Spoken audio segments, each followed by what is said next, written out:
전화번호하고 이메일 주소를 이제 공유한 다음에 지역별로다가 엮으면은, 그래서 그 역할을 뭐 권영재님이 해도 좋고 제가 해도 좋고 함께 해도 되거든요. 그래서 그런 정도로 모임을 좀 가지면은 또 그 모임에서 교제가 되고 또 우리가 부족한 부분을 또 거기서 보완이 될 수 있을 거라고 생각을 하거든요. 저는 이제 그 정도를 하면은 좋지 않을까 생각을 합니다. 그리고 아까 말씀하셨던 그 매사의 교제라는 용어를 붙이는 것은 그 이제 마이크를 잡았기 때문에 한 말씀 드리고 싶은데, 제가 볼 때는 일종의 그것이 고르반이라고 생각을 합니다. 사람이 마구잡이로 구원받은 형제자매들끼리 노는데 그냥 마구잡이로 놀다 보니까 양심에 가책이 생기는 거예요. 그러니까 거기다가 뭐 개고기를 먹는데도 교제, 그 다음에 축구를 하는데도 교제, 뭐 이런 뒤에다가 교제를 붙여요. 마치 바리새인들이 물질을 하나님께 드렸다라고 생각을 하고 이제 고르반이라는 표현을 쓰면은 그 다음에 그 물질을 이제 주변 사람들이나 다른 사람들에게 쓰지 않고 그냥 그러면서 실제로는 자기 것으로 가지고 있는 거죠. 그러한 것이 이제 용어의 혼잡뿐만 아니라 양심이 아직은 있긴 있구나, 그런 생각을 저는 갖고 있습니다. 이상입니다. 자, 이제 저는 잠깐.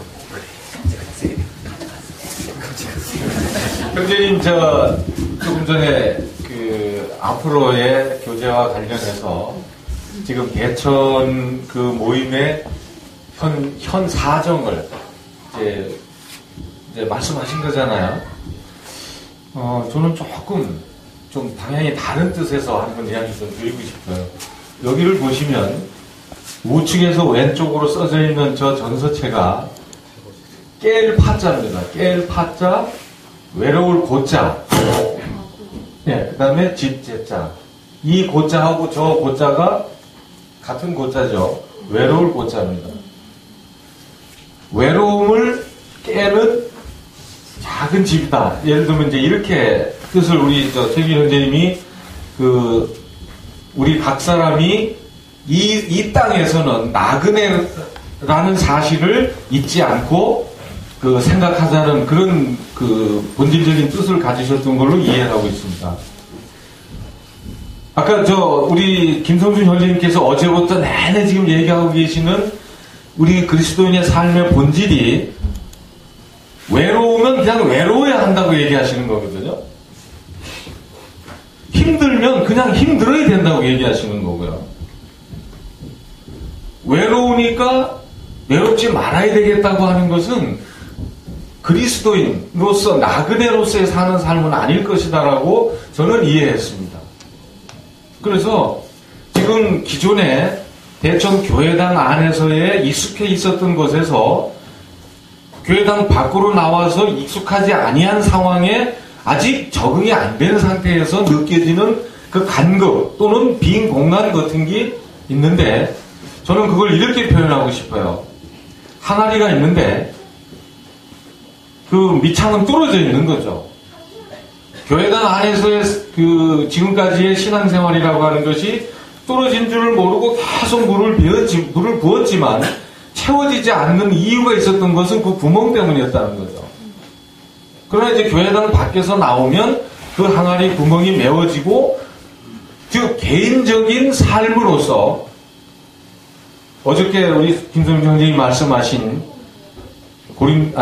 데살로니가 전서 5장 16절, 17절, 18절은 외우기가 좋습니다. 우리 역사에 5.16이라는 사건이 있고요. 5.17이라는 사건이 있고 5.18이라는 사건이 있습니다. 근데 그 5.16이 뭐에 해당되냐면 항상 기뻐하라. 17절은 쉬지 말고 기도하라. 범사에 감사하라. 이렇게 되어 있거든요. 근데 만약에 우리가 교제라는 걸 하는데 기쁨이 없다. 교제를 예를 들어서 우리 대천에서 주일마다 또는 수시로 교제를 하고 있는데 지금 여전히 외롭고, 여전히 공허하고, 여전히 기쁨이 없고, 이렇다면, 그 교제를 우리는 한번 심각하게 또는 깊이 있게 한번 생각을 해볼 필요가 있잖아요. 결국은 그 교제라고 하는 것은 각 사람이 모여서 교제인데, 그 각 사람의 삶 속에, 실질적인 생활 속에 기도하는 일, 감사하는 일, 또 기뻐하는 일, 이런 것이 항상 있지 아니하다면 우선 그것부터 채워야 되지 않겠는가. 그리고 나서 교제라고 하는 것이 이루어질 때 그 교제도 공허하지 않고, 예를 들어서 한 달에 한 번 만나도 그 자체로 기쁘고 감사한 일이 되지 공허할 일은 없을 것 같습니다. 그러니까 자주 만난다고 해서 그것이 채워지리라는 생각은 저는 안 들고요.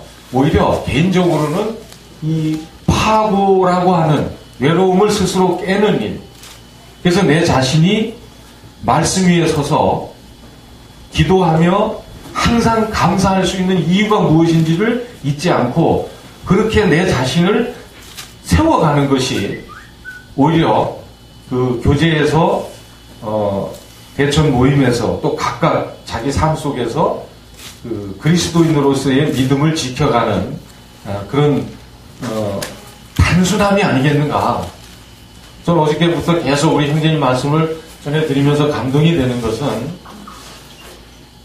교회당을 밖에 나왔을 때는 저 개인적으로 정말 많이 단순화됐다고 생각했는데, 우리 형제님의 말씀을 듣고 배우면서는 이것도 내가 기뻐하는데, 그러니까 주로 더불어 기뻐하고 주님으로 더불어 기뻐하는데 장애가 되는 것이 있다면 난 이제 그것도 잘라내야 되는구나.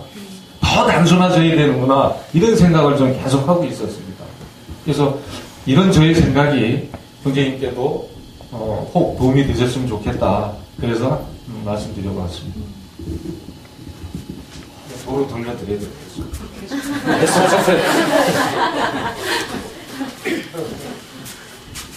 또 질문하실.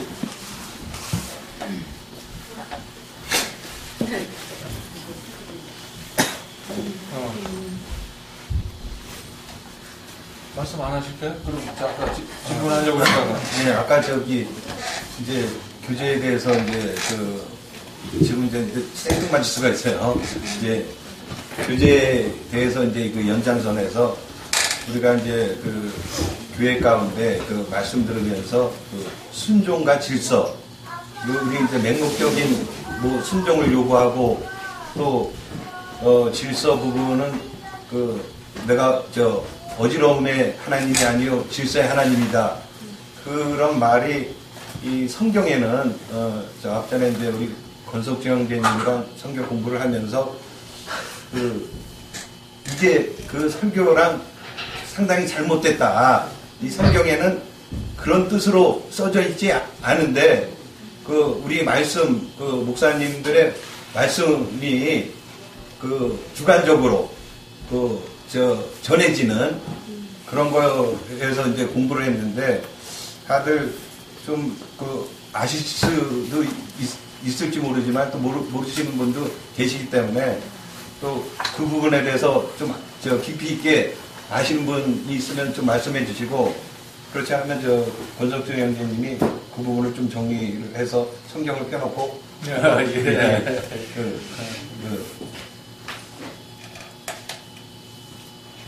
저기 조윤재 형제님, 네. 지금 여기 질문이 나오는데 한번 같이 한번 묵상을 해보시죠.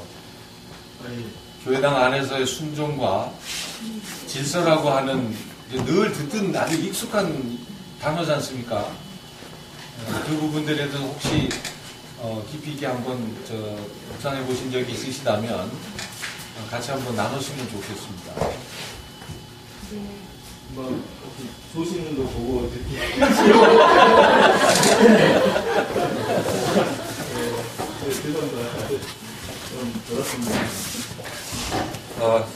시간을 아껴야 되기 때문에 우리 지광한 형제께서 교제한 바를 듣고 아마 그때 좀 의미가 있었지 않았나 이런 생각이 듭니다.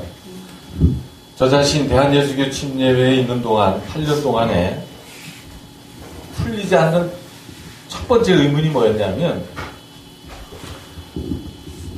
순종이라고 하는 단어를, 전도인들이 순종이라는 단어를 쓸 때는, 어떤 게 보였냐면, 그 설교를 듣는 그 집단 속에서 순종이라는 게 잘 안 이루어지고 있기 때문에 저 말을 쓰는 거구나. 이제 이렇게 받아들이게 됐었어요. 또 교회 안에는 질서가 있다. 이제 순종 얘기할 때 꼭 질서를 얘기하거든요. 그때는 그 설교를 하는 그 전도인이 질서의 주체가 되어 있고, 그리고 나머지 듣는 형제자매들에게는 그 질서를 이러한 것이 질서라는 걸 계속 가르치려고 하는 의도가 다분히 들어있다는 거죠. 결국은 순종이라는 걸 말하기 위해서 질서를 이제 끌어다가 이제 자꾸 이야기를 하는 거죠. 근데 이제 제가 그때 계속 의문이 들었던 건 뭐냐면, 성경을 읽어보면 질서라는 단어가 딱 한 번 나와요. 이건 제가 연구해본 결과 그렇습니다. 질서라는 게 딱 한 군데서 나오는데, 그 질서라는 게 어디서 쓰여졌냐면, 고린도전서에서 바울 사도가 이렇게 교제를 할 때, 방언을 하는데, 막 여기저기서 방언을 하고, 또 예언을 하는데, 여기 막 무질서하게 이렇게 하게 되니까, 특히 이제 방언을 지적하면서, 너희들이 그 방언을 순서 없이 하게 되면, 미쳤다고 듣는 사람들이 그러지 않겠냐. 그러니까 그 방언을 하는 순서를 정하고, 차례를 정해서, 순서라기보다 차례죠. 차례를 정해서 차례 하라는 거예요. 그거를. 그때 그 질서라는 용어가 딱 한 번 들어가 있는 거예요. 그런데 하나님은 질서의 하나님이요? 그렇게 얘기하는 거죠. 예. 그거 한번 읽어보세요.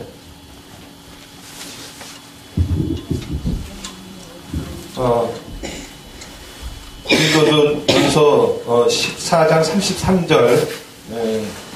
하나님은 어지러움의 하나님이 아니시오 오직 화평의 하나님이시라. 예, 그 부분. 그러니까 하나님은 어지러움의 하나님이 아니시오 질서의 하나님이다. 꼭 이렇게 갖다 붙이는 거예요. 근데 실제로 하나님은 어지러움의 하나님이 아니오 하고 뒤에 붙은 얘기는 지금 읽은 것처럼 질서의 하나님이라는 말이 없다는 거예요. 그러니까 이게 서로 떨어져 있어요. 장이 이렇게 서로 구분돼 떨어져 있어요.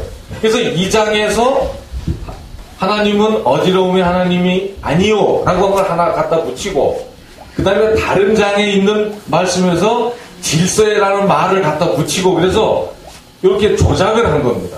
말을 만든 거예요. 그래서 하나님은 어지러움의 하나님이 아니시오 질서의 하나님이니까 그 질서에 순종하셔야 됩니다. 이렇게 말을 갖다 붙인다는 거죠. 근데 이 순종이라는 거에 대해서 형제자매님들이 저보다도 더 많이 연구하시고 또 많이 배우신 바 있겠습니다만, 저는 언제 의문이 들었냐면, 홍정현 목사가 경기 광주교회에 와서 생활 집회를 하는데 이렇게 합니다. 하나님, 성도, 아버지, 아들, 스승, 제자, 그리고 또 딴 거 뭐 이렇게 넣고, 그 다음에 맨 끝에다가 사역자, 그리고 성도, 이렇게 해놓고 쭉 이야기를 한 다음에 이 관계는 다 순종의 관계입니다. 이렇게 얘기를 한다는 거예요. 그러니까 하나님과 성도의 관계나 사역자와 성도의 관계가 서로 순종 관계라는 거예요. 이게 이렇게 얘기를 하는데, 그때 저는 저거 아닌데 이런 의문이 제일 먼저 들었었어요. 제일 처음에 들은 의문이.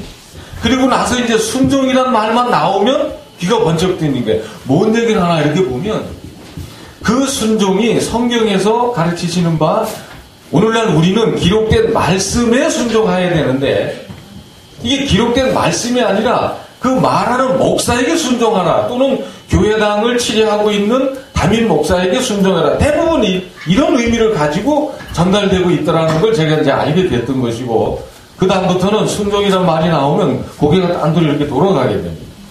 저 얘기는 뻔히 하는 얘기가 목적의 의도가 있기 때문에 들을 가치가 없다고 이제 생각을 했던 거죠. 근데 그 순종의 의미와 관련해서 이런 생각을 해봤습니다. 10계명을 얘기할 때 십계명 자체가 십자가다라고 표현을 하는 거 어디서 본 적이 있습니다. 그래서 앞에 4계명은 성도인 나와 하나님과의 관계에서 수직적인 질서를 의미하고, 그 다음에 성도와 성도 간의 질서라고 하는 것은 나머지 그 6계명 속에 들어있는 것이다. 그래서 수직과 수평으로 그 10계명을 이해하게 되면 거기에 이미 십자가가 나타났었다라고 하는 그 표현을 썼던 어떤 글을 본 적이 있고 공감을 한 바가 있고요. 또 우리 지체 안에서도 보면, 우리 몸 안에서도 보면 항상성이 수직과 수평으로 존재하게 되어 있습니다.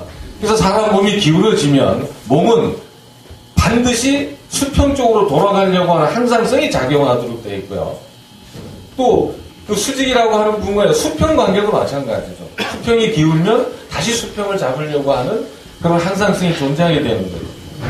그러니까 우리가 교회 안에, 우리가 교회라고 했을 때 구별된 무리가 어떤 동일한 공간에 모여있는 그것을 교회라고 이해하면 그 수직 수평이라는 것을 계급적으로 이해하게 돼 있어요. 그거를. 그래서 그 임경용 목사죠. 청주교회 담임했었던 그 임경용 목사는 그 수직적 질서라고 하는 그거를 갖다가 목사는 장교요, 네, 성도는 사병이다. 그래서 장교와 사병 관계로 설명을 하고 이랬던 그것이 아주 기억이 납니다. 그래서 저는 지금 이야기했던 그 순종과 질서라고 하는 부분과 관련해서는 우리는 성경의 다른 가르침을 아무리 넓게 확장을 해봐도 성도와 성도 간에는 피차 복종하는 관계이고, 오직 말씀에 순종하며 우리가 영적으로 하나님과 그리스도와 성령께 순종하는 이것이 순종의 진정한 의미이지, 교회당 안에서 어떤 특정한 사람이나 또는 지위에 있는 사람들을 향해서 우리가 순종을 논할 문제는 결코 아니다. 만약에 누가 순종이란 단어를 쓴다면 이미 그 자체가 순종이 이루어지지 않는다라고 판단하고 있는 것의 그 결과이고 표현일 뿐이다. 이렇게 이제 이해하게 됐습니다. 그래서 교회당 밖에 나오면 교회당 안에서 순종해야 될 대상이 존재 자체를 안 하기 때문에 저절로 말씀에 순종하게 되고, 우리를 인도하고 이끄시는 그 알 수 없는 힘, 그러나 반드시 존재하는 하나님과 예수 그리스도와 성령의 힘에 의해서 우리는 그 이끌림을 당하는 그런 삶을 살아가게 되니까 이 순종의 문제도 좀 더 단순해지지 않을까, 이런 생각을 하게 되었습니다. 예.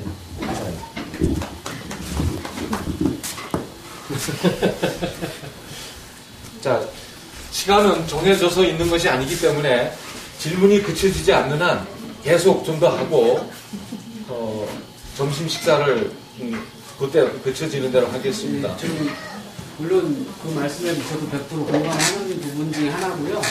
근데 물론 단서가 붙지만 잘 다스리는 장로들에게 순복하라는 그 말씀도 그분들이 들이대고, 성도들 스스로가 그 말씀에 또 매인 사람들이 있어요. 그 부분의 얘기가들이 나올 때는 또 어떻게 또 설명을 해야 되는 건지. 예, 그 부분, 성경님, 저도 그 부분을 생각을 했습니다. 성경에는 그냥 단순하게 읽어봤을 때 서로 충돌하는 것과 같은 그런 말씀들이 많은 곳에서 기록이 되어 있는데, 예컨대 판단하지 마라. 예, 그런 말씀을 우리가 얼마나 많이 듣고 길들여졌습니까? 판단하는 것은 하나님의 일을 침범하는 것이 되고 넘치는 일이 되며 그렇다는 거죠. 그런데 제가 성경을 찾아보면 판단하지 말라는 말씀보다 왜 판단하지 아니하냐는 말씀이 더 많이 있어요. 그랬을 때 성경을 우리가 읽어가면서 반드시 지켜야 되는 기준이 하나 있어야 된다라고 스스로 생각했던 건 뭐냐면, 서로 충돌하는 것처럼 보이는 말씀이 있을 때는 그 둘을 동시에 만족하는 그 중간길이, 좌로도 우로도 치우치지 아니하는 그 중간에 있는 것이 하나님의 뜻일 것이다라고 저는 믿어버렸습니다. 그래서 판단하지 마라라고 하는 그 성경의 그 기록의 문자를 볼 때는 요 앞에 가로를 치고 생략된 말씀이 있다. 악한 생각으로. 저는 이렇게 읽는 거죠. 그렇게 생각해 보면 판단하라와 판단하지 말아라고 하는 말씀이 동시에 만족되어질 수 있다는 거죠. 악한 생각으로 판단하지 마라. 이렇게 받아들인다는 거죠. 그러니까 조금 전에 지금 말씀하신 부분도 그와 같이 우리가 스스로 해석을 하고 양심을 들여다보았을 때 양심에 걸림이 없다면 성령의 가르침이시지 않겠는가, 저는 그렇게 생각을 합니다. 제가 잠깐만 이야기할게요. 예.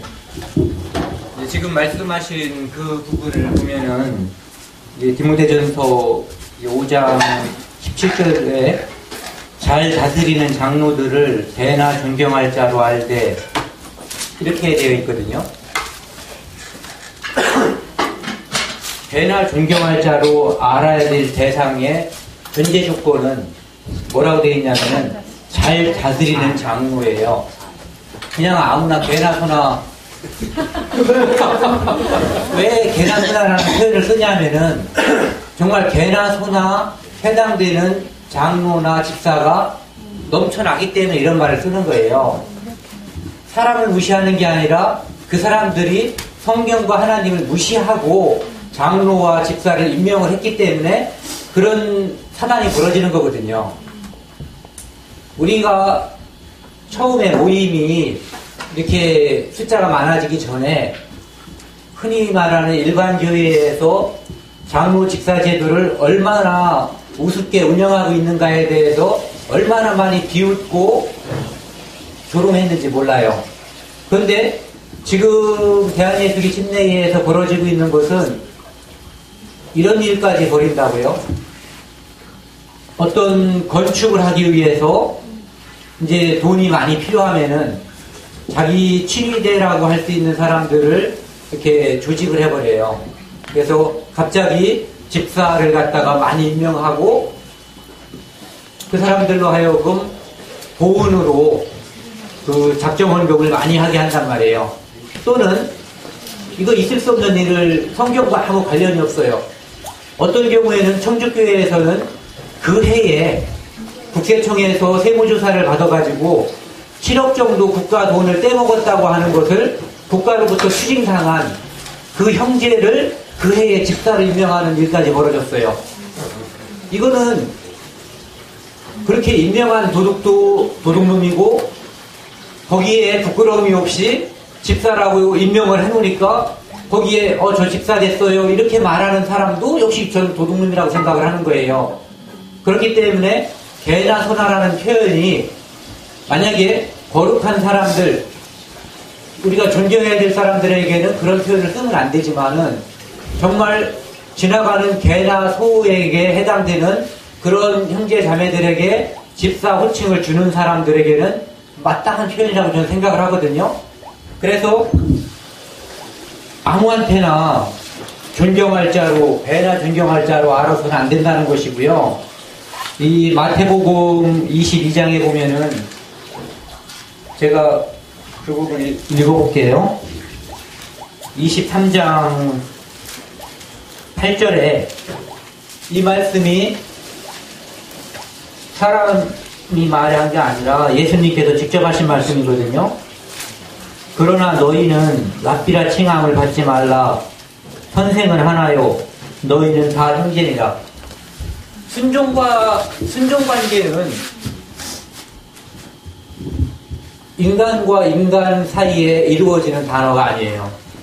적어도 성경에 기록되어 있는 순종의 대상이라고 하면은 신과, 즉 하나님과 창조주와 피조물과의 관계에서 순종관계가 논해지는 것이지 인간과 인간끼리 순종의 관계를 갖다가 요구한다는 것은 여기는 보면은 랍비라 칭함을 받지 말라. 이거 랍비라 칭함을 받는 것은 순종관계보다는 훨씬 낮은 관계거든요. 그 다음에 선생이라 칭하지 말라. 이거 랍비라 칭하는 거죠. 그런데 하물며 순종관계를 인간에게 요구한다는 것은 인간을 버러지로 보든가 또는 자기 스스로를 목회자들을 신적인 영역으로다가 바라보는 그런 거거든요. 그래서 너희는 다 형제니라.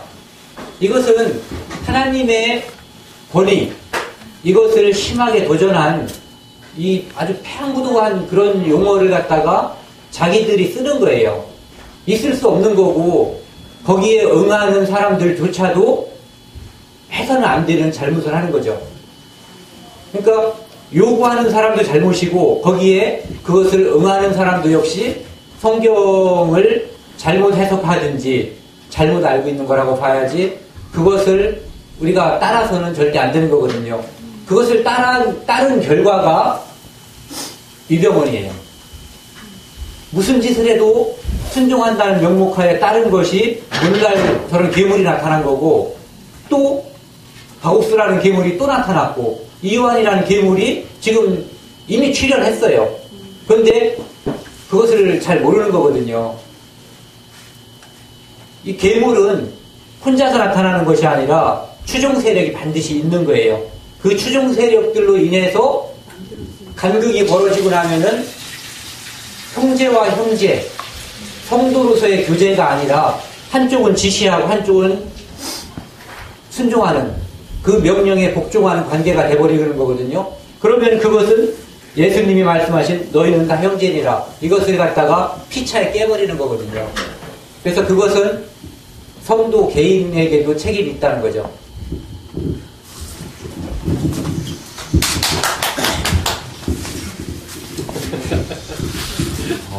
시원하셨습니까? 아우, 속이 시원하다. 저는 형제님 말씀드리면서 지금 뭐가 퍽 튀어올라 이거 말씀 한번 드리려고요. 우리가 얼마나 마음 아파하는 그 세월호 참사가 있었습니까? 근데 그 세월호를 통해서 뉴스를 볼 때마다 화가 막 끓어오르는 지점이 항상 있는데 그게 뭐냐면 그 어린 학생들이 철저하게 순종에 길들여져 있었다는 거예요. 그래서 그 지금 배가 뒤집어지는 상황을 눈으로 보면서도 그 머릿속에 여길 나가야 된다는 판단을 하지 못하고 그 가만히 기다리라고 하는 그 소리에만 매달려 있었다는 거죠.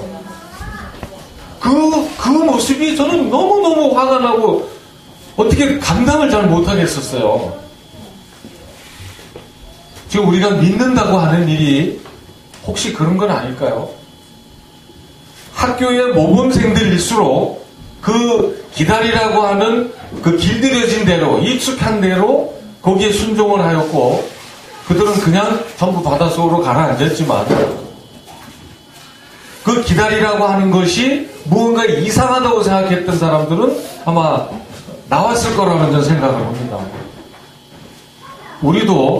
우리도 각각 내 자신의 믿음이 그러한 것은 아닌지 너무나 정교하게 짜여져 있는 이 사단의 괴계라고 하는 그 속에서 우리는 그동안 10년, 20년, 30년 이상 길들여져 왔다라고 하는 점 때문에 성경 말씀을 똑같이 보면서도 판단하지 말라고 돼 있으니까 판단하면 안 되는구나라고 그냥 받아들이게 되지만 저처럼 좀 대바라진 것들은 아니 하나님이 판단력을 이미 주셨는데 왜 판단하지 말라고 할까?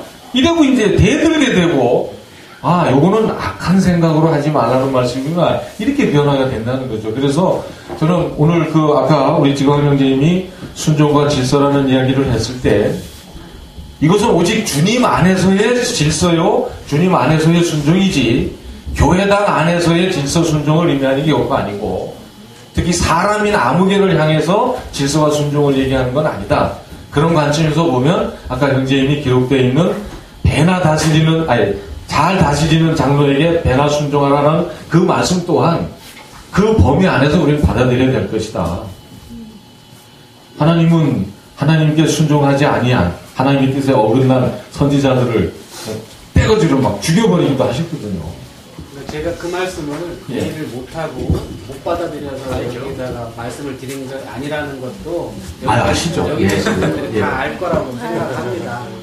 그리고 제가 이번 대천 교회에 이 댓글들이 올라오는 단계 속에서 저랑 조금 상충되는 사람이 좀 있었어요. 그분도 형제라고 저는 생각이 되는데, 네, 판단에 대해서 서로 조금 교제가, 아니, 좀 대화가 있었는데, 그분이 이제 들이댄 말씀이 제가 좀 찾아봤는데, 야고보서 4장 11장을 가지고 들이댔었거든요. 그리고 재판장의 위치에서 서가지고 판단하는 게 그건 안 된다라고 해가지고 저도 이제 짧은 지식으로 막 이제 스마트폰이 있으니까 거기에다 대고 이제 그 댓글을 다시 달았는데 그 판단과 정죄의 개념을 여기 계신 분들도 마찬가지고 저 역시도 마찬가지고 정확하게 인식을 하고 대응을 해야 될 것 같다는 생각이 들었습니다. 물론 그분의 야고보서 4장 11절 말씀을 들이대면서 재판장의 위치에 서지 말라고 판단하면서 그렇게 권면도 하시지만 그게 100% 그 말씀이 그 상황에 맞춰서 적용돼야 되는 상황은 아니라고 보거든요. 그 적당한 상황에 맞춰서 그 진짜로 말씀이 정확하게 인용이 되고 적용이 돼야 된다고 저는 생각을 하는 사람인데 가끔은 같은 성도 형제 자매임에도 불구하고 말씀을 검으로 사용하는 사람들이 굉장히 의외로 많다는 얘기예요. 그냥 어떻게 보면 그 말씀이 치료가 되고 은혜가 되고 그렇게 사용되는 게 아니고 안아주고 그런 게 아니라 말씀을 조금 이제 우리 원암만 예를 들면 담임 목사 그 다음에 상담하는 상담인이라는 그런 분들이 그 말씀을 가지고 검으로 휘둘러요. 그러니까 그 말씀이 상처가 되는 거죠. 이런 부분들도 각자 이제 지역교회 이제 보시면서 조금 교제를 하면서 좀 고민해야 하고 묵상해야 될 부분이 아닌가. 물론 말씀을 권면은 분명히 받아야 되는 거고 말씀을 통해서 또 여러 가지 생각도 해야 되는 부분이 있는데 그걸 우리 스스로가 검으로 가지고 진짜 활용을 할 때는 큰일 나겠다는 생각을 좀 해봅니다. 이게 저도 가끔은 어떨 때는 얇은 지식을 가지고 또 생각나는 말씀을 갖다가 적용을 하고 있는 모습을 또 볼 때가 있어요. 그리고 그게 100% 그렇다 그러다라고 어떻게 저 역시도 아직 판단은 안 서는데 이 부분도 같이 고민해야 될 부분이 아닌가 생각을 좀 해봅니다. 예. 혹시 또 저는 원장님께 이제 질문을 드리겠는데요. 안 들려요? 이제 성경 공부를 이렇게 하는 과정에서 그분께서는 저희 이제 우리 교회의 건강성과 병듦에 대해서 아시고 말씀을 기록했다고 저는 생각을 하고 말씀을 이렇게 묵상을 하거나 읽거나 하는데 만약에 이 시대에 만약에 교회가 병들어가고 있다고 했을 때 21세기 우리 정말 하나님을 믿는 자로서 어떤 자세를 취해야 되나 그게 참 딜레마거든요. 이 말씀의 이 양면성이 있잖아요. 지금 계속 나오는 말씀들도 그런 이야기인데 그런 양면적인 걸 가질 때 저는 이제 그럴 때 제가 제 나름대로의 가졌던 것은 교회의 이런 변질, 병든과 건강성에 대해서 다 저희한테 주시는 말씀으로 이 안에서 지금 검이 아닌 이렇게 위로의 말씀으로 다 이렇게 다가온 걸로 저는 성경을 그렇게 해석을 하고 제 나름대로의 해석이지만 그렇게 하고 있었는데 21세기 지금 우리 대침도 세월호를 사건을 보면서 정말 저도 막 한 일주일을 잠을 못 잘 정도로 마음 아프고 근데 마음 아픈 게 제 선에서 해결되는 문제인데 이럴 때 정말 21세기 이 안에 우리가 호흡하면서 병든 교회로 저는 솔직히 우리 교회 이 모임 자체가 병이 들었다고 지금 생각을 하거든요. 그러면 이런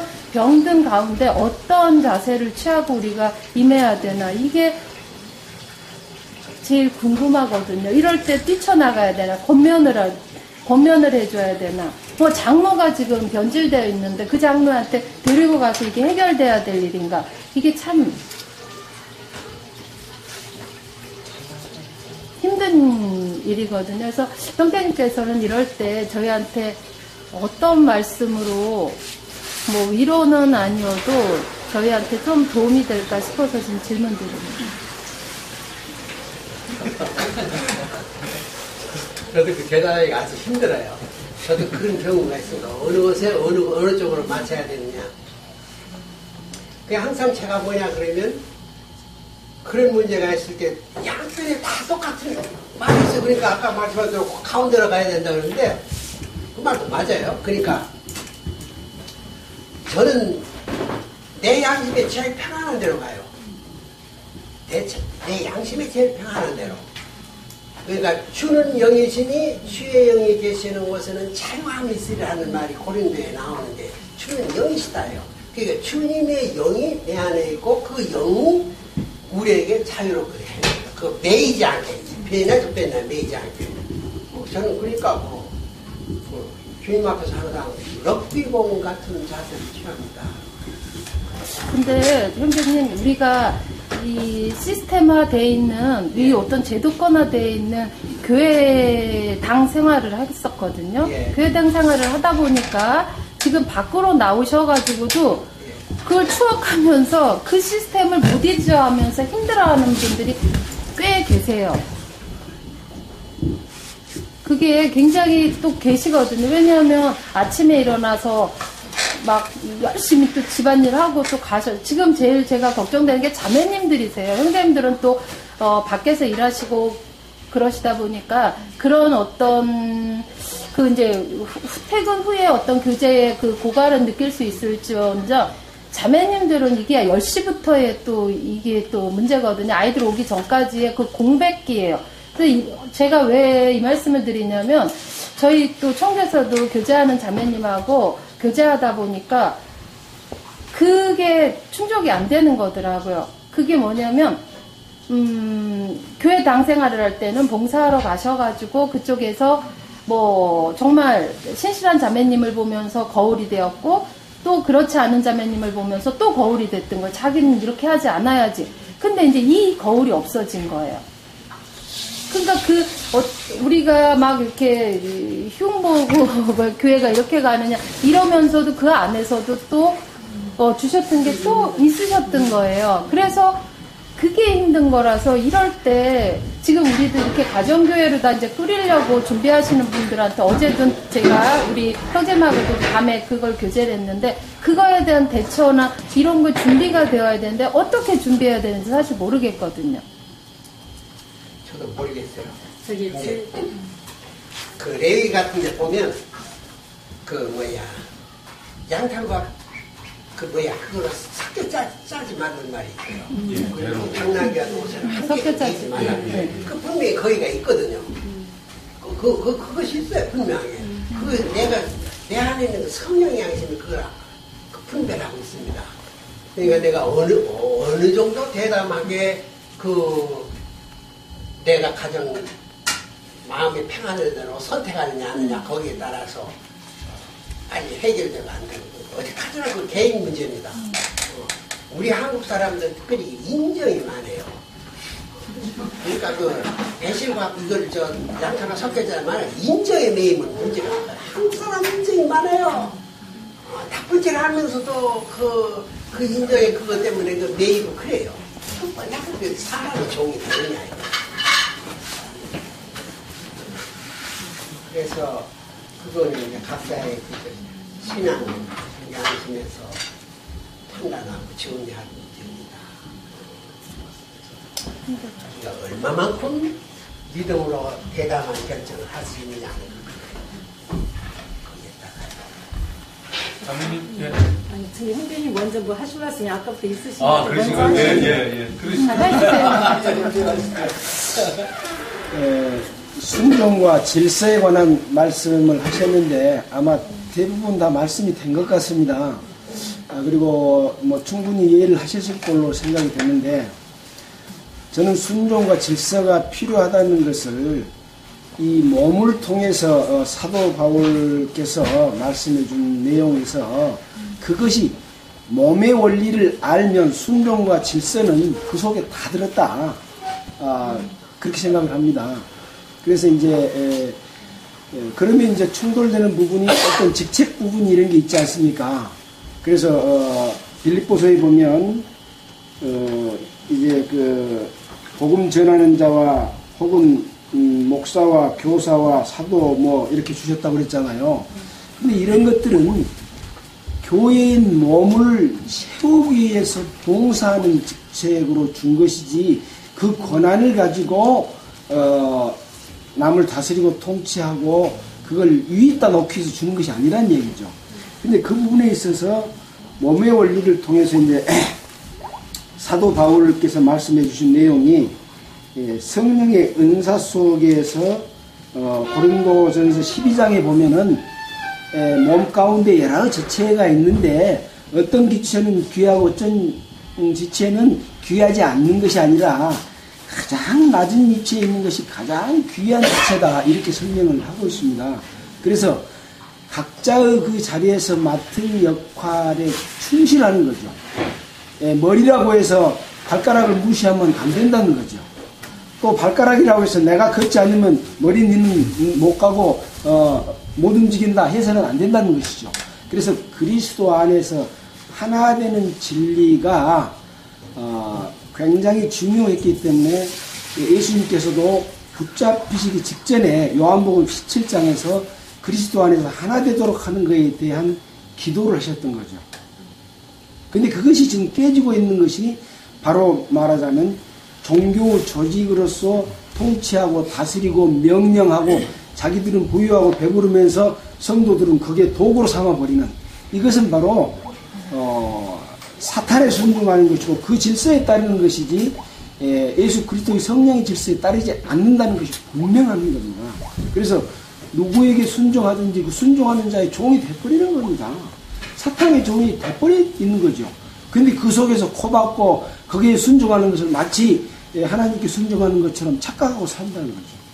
그래서 이런 것을 모르는 분들에게 어떻게 우리가 메시지를 전달해 줄 거냐 하는 것이 우리의 고민이고 그러려면 먼저 나와 있는 사람들이 그리스도 안에서 하나 되는 질서 가운데서 교제가 이루어졌을 때만이 그것을 할 수 있는 힘이 거기서 공급된다. 저는 이렇게 생각을 해봤습니다.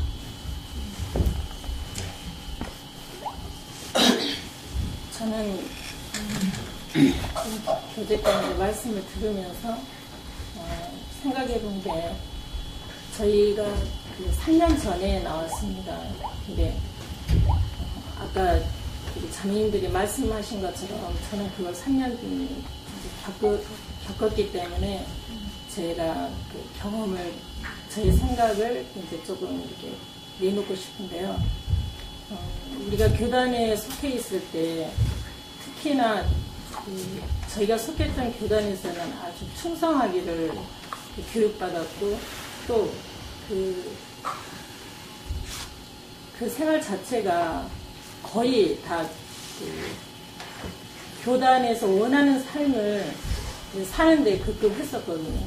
특히 저는 이제 사업을 하는 사람이기 때문에 시간을 많이 내지 못하기 때문에 항상 제 마음에 부족함이 있었고 어떤 교제 가운데서도 제일 먼저 시작된 게 제가 부족합니다. 그렇게 시작을 했었어요. 채우지 못하는 것에 대한 어떤 갈급함 그리고 주님께 더 많이 해야 되는데 못합니다라고 하는 그거는 마음이 이제 저는 그리고 좁은 작은 시간이라도 그곳에 함께 하고 싶고 충성을 더 하고 싶고 하는 그런 생활을 이제 거의 한 35년간을 했습니다.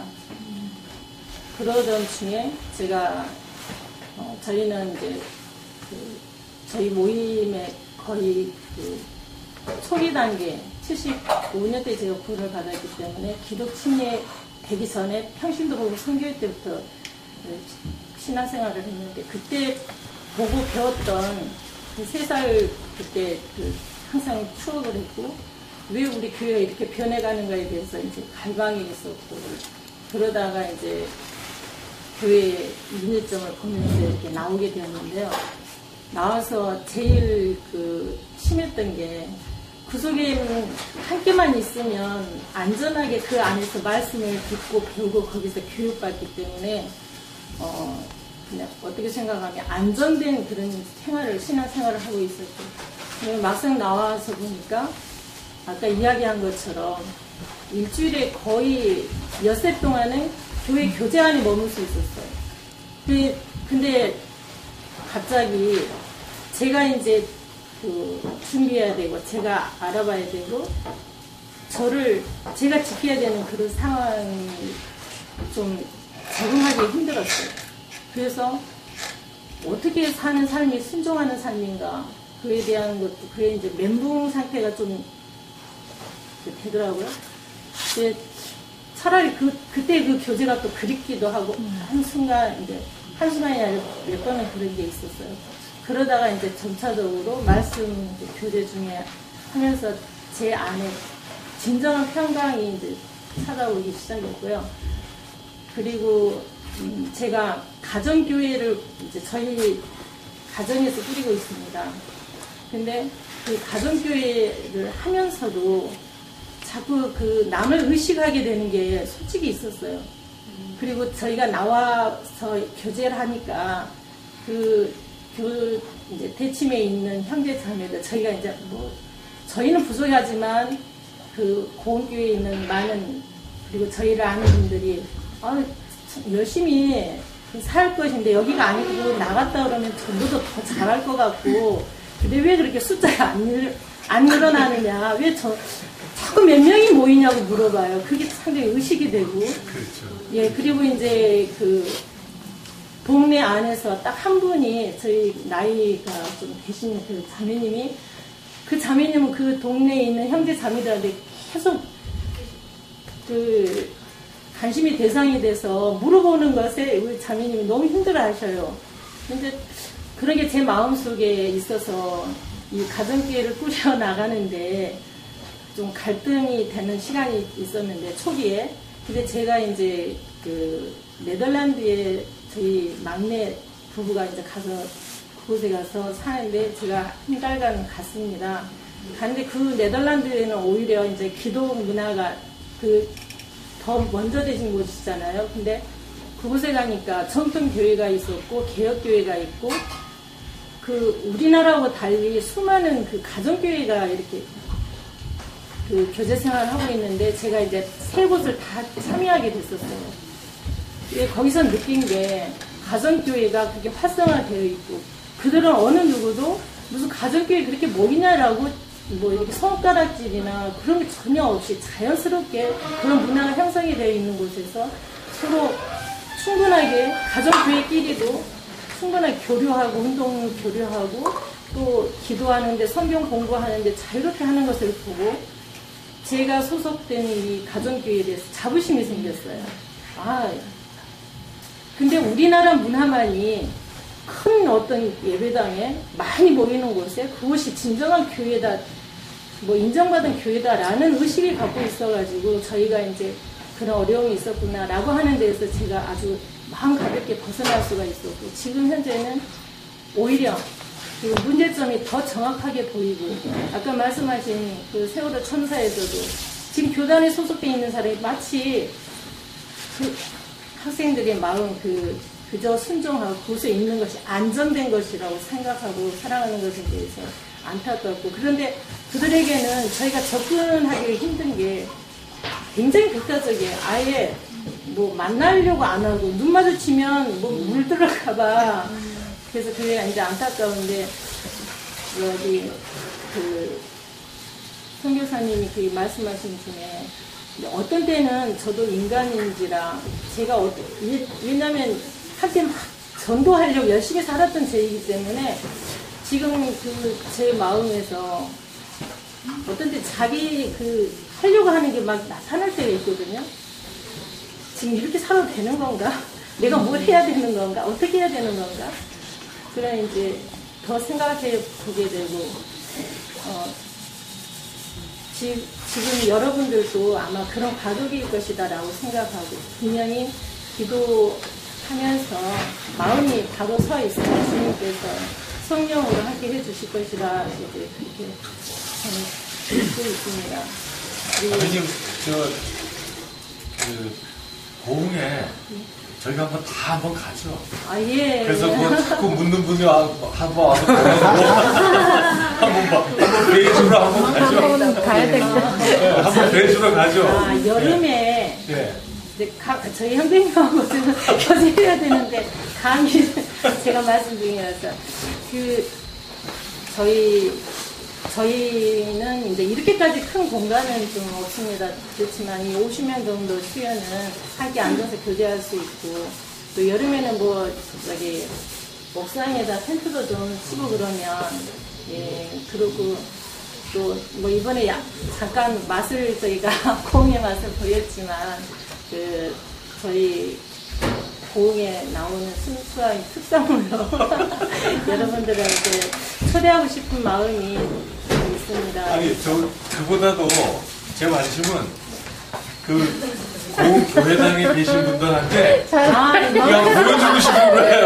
제가 그야말로 보여주는 모임을 한번 가보고 싶어요. 지금 여기서 보여주면 아마 보고 있을 겁니다. 네. 마이크를 한번 돌려야 되겠습니다. 고흥교회당을 파트타임으로 우리가 빌려서 시간이에요. 고흥교회 성도님도 이렇게 많은 분들이 모였습니다. 네, 한번 보여주세요. 지금 그쪽에서 듣고 계세요. 자, 우리 고흥 모여 계신 형제자매님들 위해서 손 한번 들고 호응 한번 질러주세요. 호응 한번 가겠습니다. 고흥 갈게요. 큰일 났네요. 저는 이제 아직 교단에 있는데. 아니 근데 솔직히 제가 담대하게 말씀드릴 수 있는 게 그곳에 계실 때는 못 느낍니다. 약간의 이제 갈등은 있을 수 있지만 근데 나와보면 확연하게 그리고 마음이 담대하게 예, 분별이 되더라고요. 예, 자매 이제 지금 교회당 안에 계시면서 나오기를 주저하시는 분들이 계시는데요.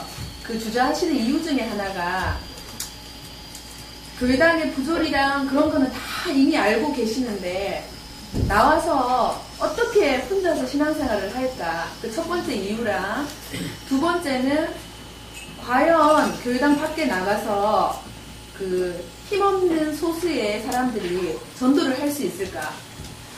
그 두 부분 때문에, 그러니까 나로 인해서 하나님 역사가 나타나야 되는데 그게 전도라는 방식으로 이미 교육을 받고 머릿속에 정형화되어 있는데 나를 통해서 그 소수를 통해서 어떻게 전도가 될까?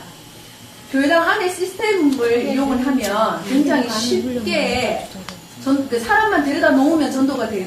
사실은 구원받는 수는 적은데도 불구하고 데려다 놓기만 하면 되는데 그 모든 상황을 전적으로 자기가 책임을 져야 된다는 거에 한 번도 해보지 않았기 때문에 그거에 대한 두려움이 굉장히 크시고 그래서 나는 교회당 안에 그 시스템의 힘을 빌려야 되겠다. 아직까지는. 그래서 못 나오겠다는 분들이 굉장히 많으세요. 그리고 실제로 소수에 나와 있는 분들이 전도하는 방법을 나는 이렇게 전도하겠다고 내 생각을 뚜렷하게 말씀하시는 분들이 없거나 적어요, 굉장히.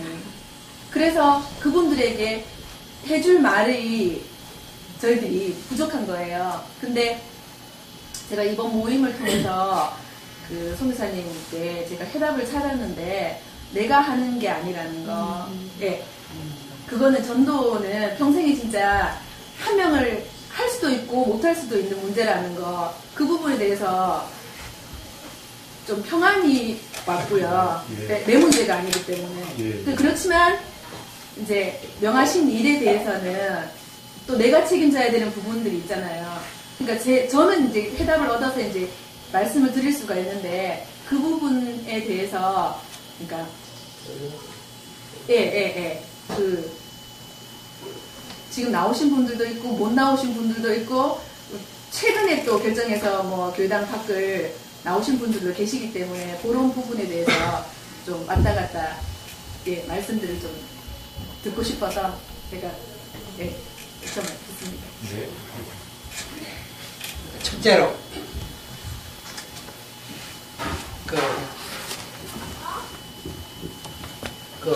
외부에서 한국 교회를 어떻게 생각하느냐 하면 많이 모이는 교회, 제일 건물이 큰 교회, 그리고 이제 뭐야 새벽기도 이걸 주장해요. 한국 사람들이 그것에 그 목사님들이 전도하자고 말씀하는데 그건 자기 교세를 위해서 이제 하는 건데 사실 뭐 하려고 그렇게 사람을 끌어모여요? 그 이유가 뭐예요? 그 영적으로는 하나 그거에 없어요. 영적으로. 한국 사람들은 하여튼 많이 모이는 거, 뭐, 큰 거, 제일 큰 교회, 뭐, 그냥, 그렇게 하는데, 인간의 욕심이에요. 왜 그래요, 그거를? 그래서 그 문제에 대해서 설명하겠고, 아까 김대한님 말씀한 거, 네덜란드에 가면, 이제 어디든지 자동차 이렇게 타고 가면, 저기 하여튼, 뭐 10km, 뭐 4km, 그 사이 큰 교회, 옛날 교회당이 이런 식으로 지은 교회당이 많이 있어요. 근데 그 케이스 클래스가 나한테 하는 말이 그 고래냐, 저거 교회들이냐. 그냥 가면 다 있어요, 그냥 그렇게. 있는데 그 교회들이 텅텅 비었다 그래요. 텅텅 비었다. 왜 비었느냐 하니까 그제 어느 교회에서 그 교회에 이제 목사님을 뭐 전도하는 게 부흥 강사를 이렇게 초청을 하면 뭐라고 하느냐 하면 그렇습니까? 그 몇만 원짜리 설교를 듣기를 원하십니까? 그런 뭐 4만 원짜리도 있고 10만 원짜리도 있고 그러니까 아주 그냥 직업이 됐어. 그러니까 그렇게 써갔어요. 그러니까 한 사람씩 아까 나와서 그 교회가 뛰어. 그러니까 이 사람들이 이런 바 같은 거 빈 거 그런 데서 한 10여 명 대해서는 그렇게 모였어요. 자기들 탈스러워요. 뭐 이제 초등학교에서 강당을 주인을 빌려서 그거 조금 모였고 그래. 정말 전부 다 가는 게 보면 뭐 오늘 저녁에도 어느 게 딱 보면 조그마한 집에지만 한 10대 명, 한 15명 그런 정도로 모였어요. 참 보면 자세가 편해요, 사람들이. 그러니까 그것이 편해요, 그것이. 그리고 뭐 거기에 설교자가 있는 거 아니요? 자기들이 간증하고 주님 찬송하고 그렇게 지내는 거예요. 그 이상 뭐가 필요해요? 하나님이 그거 보면 그거 좀 가면 다 주시죠.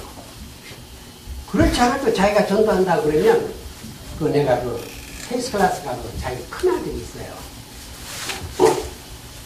큰아들이 한국에서 났는데 지금 한스인데 걔가 어느 날 결혼을 해가지고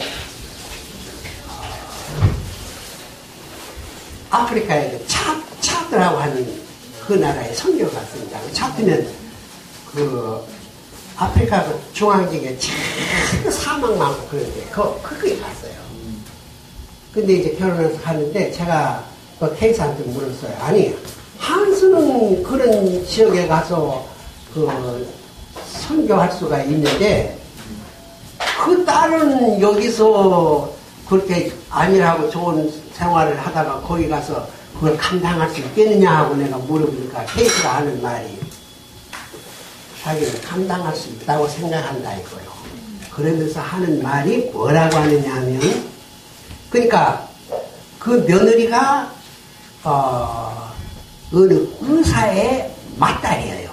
5인가 그래 맏딸인데 왜 그 딸이 감당할 수 있겠다고 생각하느냐 하면 어느 날 그러니까 이제 케이스 사돈집에서 케이스하고 이제 자기 부인 리하고 이제 초청을 했는데 집에 들어가서 너무 깜짝 놀랐대요. 그 사돈이 의사야. 그래서 이제 갔는데 집에 들어가니까 사고 같은 것이 아주 옛날 거, 그것도 문짝도 찌그러진 거. 이거 의자에 심지어 그 부인이 하는데, 아이고, 거기 들어가서 그냥 의자를 그냥 앉을게 찌그러질까봐 겁이 났다. 그런 정도로 그 집이 아주 그 형편이 없었대요. 그러니까 거기서 이 딸이 훈련을 받은 거예요. 그런 형편없는, 그러니까 그 계속 하는 말이,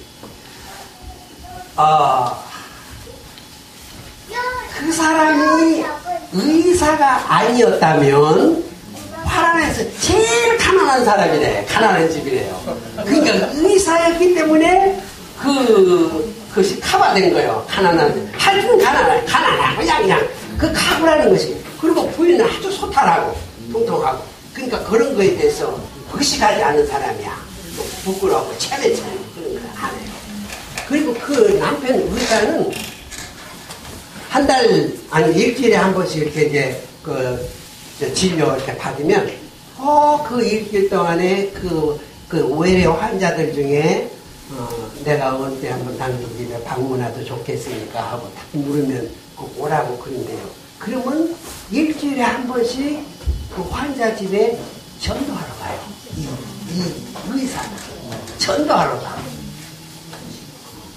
그러니까 그 가난한 일이지만은 그 의사는 꼭 한 달에 그 방문하고 그 전도하고 이제 그 하고 가고 그 모든 수입은 그때 이제 그 케이스 클래스하고 같이 자란 그 아노반드베이라는 그 친구가 있는데 그 사람은 이제 한국 여기 그 기독교 서적 중에서 복음 밀수꾼이라고 하는 그런 책이 발간된다. 이 복음 밀수꾼을 쓴 사람이 아노반드베이. 그러니까 안드레라고 그렇게 이야기해요. 그러니까 그 사람이 있는데 그 사람이 성경을 한 번씩 이제 그 체코슬로바키아 소련 이런 데 들어갈 때는 자기 철판 차에다가 150건 막 200건 타내가지고 촥 그건 한대요. 그러니까 척 들어가면 뭐 가져왔는가 제일 다 잤었는데 그런 걸 피하기 위해서 그렇게 카바에 들어가고 그렇게 해가지고 이제 소련에 가서 어떻게 찾느냐 그러면 그 편안한 길에서 그 아노발레들이 할렐루야 할렐루야 그냥 그러고만 있으면 할렐루야 하면 누가 슬그머니 뒤에 와가지고 직접 그런 걸 말을 찾아 들어가요. 따라 들어가요.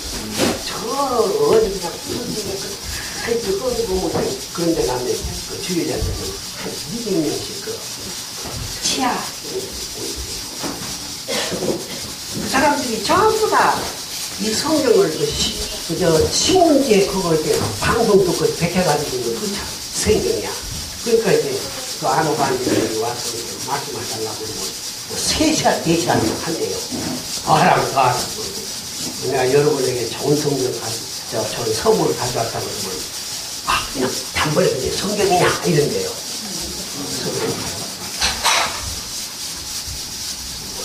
몇 권 가져왔습니다. 200권을 가져왔습니다. 깜짝 놀랐는데 그 집안에 그런 거 다 써가지고 그런 얘기야. 그러니까 그 의사가 일주일이면 개인적으로 매 일주일에 한 번씩 방문전도 하고 돈 수입은 성경 사가지고 공산당에 보내는 그 아노반들에게 서포트하고 그래요. 그 집안이 개판이지. 집안이 밖에 한 거야. 거기에 판지 그 아이들 타사사들 다 그런 환경에서 그 갇혀요. 그러니까 이 딸이 거기 가서 사대에 가서 감당할 수 있을 것이라고 생각한다.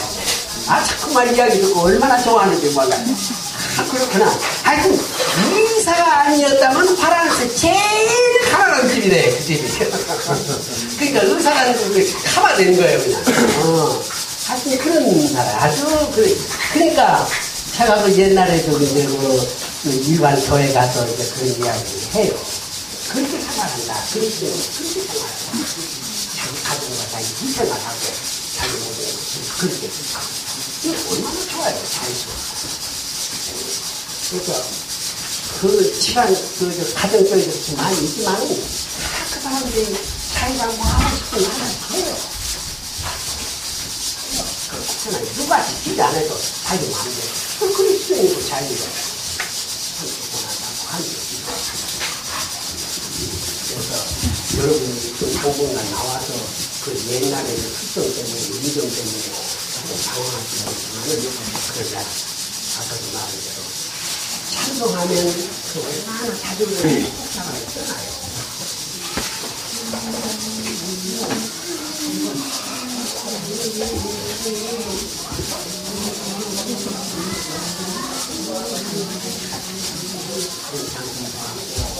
그 어제 이제 TV에서 제가 해준 거예요.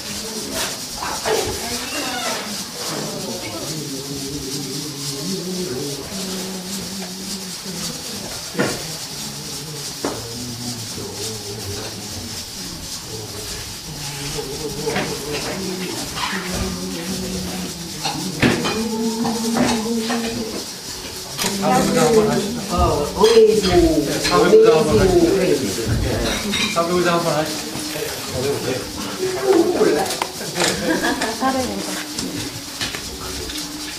예, 눈물 나옵니다. 포르투게스 사회까지 있는데 한국 사람